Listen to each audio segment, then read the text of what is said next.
तो क्या हम लोहारगल धाम की पावन धरा से प्रेरणा नहीं ले सकते? वहां हमारे बंधु जो सबसे छूट गए थे उनको हमने वहां अस्थि विसर्जन घाट पे बैठा रखा है। वो सेवा करते हैं, गए हुए की अस्थि विसर्जन का कार्य वो करवाते हैं। आप प्रेरणा लीजिए उनसे और ऐसे कार्य में योगदान कीजिए। हम संतों का जब बात आती है, जब सारे संत जब एक मंच में बैठते हैं, तब हम किसी को जातीय भेद से परिचय नहीं देते। हम कोई भी जाति, एक भी संत अपनी जाति से परिचय नहीं देता है। फलाने संत उस पंथ के हो सकते हैं, लेकिन कोई जातीय भेद हम में नहीं आता। हम सब हिंदू हैं, सनातनी हैं, ये हमारा कर्तव्य होना चाहिए। चाहे वह सांगली दूनी के महाराज ओमदास जी, चाहे लोहारगल पीठ में मैं बैठा हूं, चाहे हमारे दिनेश गिरी जी महाराज विराजमान है, चाहे और भी संत हैं, क्या हम किसी जातीय भेद का परिचय देते हैं? देते हैं? बताइए। तो आप लोग कौन आते हो ये जातीय भेद का परिचय देने वाले, ये जातियों में बंटने वाले? आप लोगों को सोचना पड़ेगा कि हम हमारे बच्चे का क्या निर्माण करें।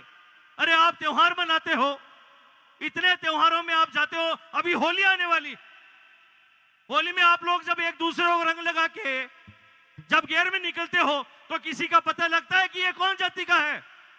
पता लगता है क्या? नहीं लगता ना। तो फिर आप जातियों में बंटने वाले कौन होते हो?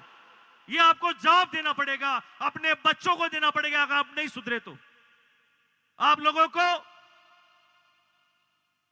पुनः मैं एक बार कहना चाहूंगा, आज आतताई ताकतें बड़ी बढ़ गई है। हमारे बच्चों को सनातनी बनाने की व्यवस्थाएं आप लोग नहीं करोगे तो वो उनको और धर्म में ले जाए, धर्म में नहीं और पंथ में ले जाएंगे। धर्म तो खाली सनातन है, सनातन ही धर्म है, बाकी और धर्म नहीं है।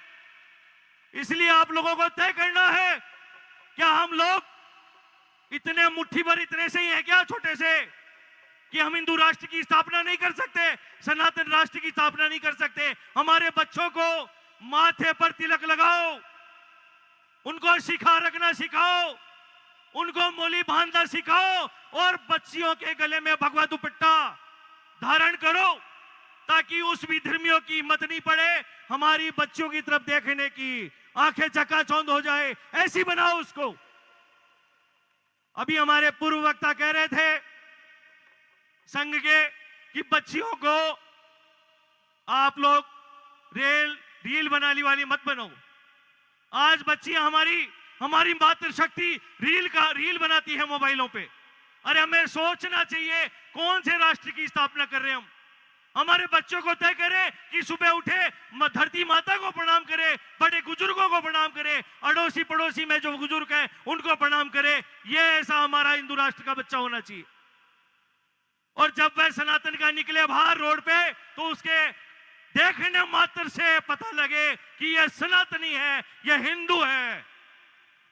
आप लोग जातियों में परिचय देना बंद करेंगे, आज ये धनौलगढ़ की पावन धरा से आप लोग प्रण करके उठेंगे।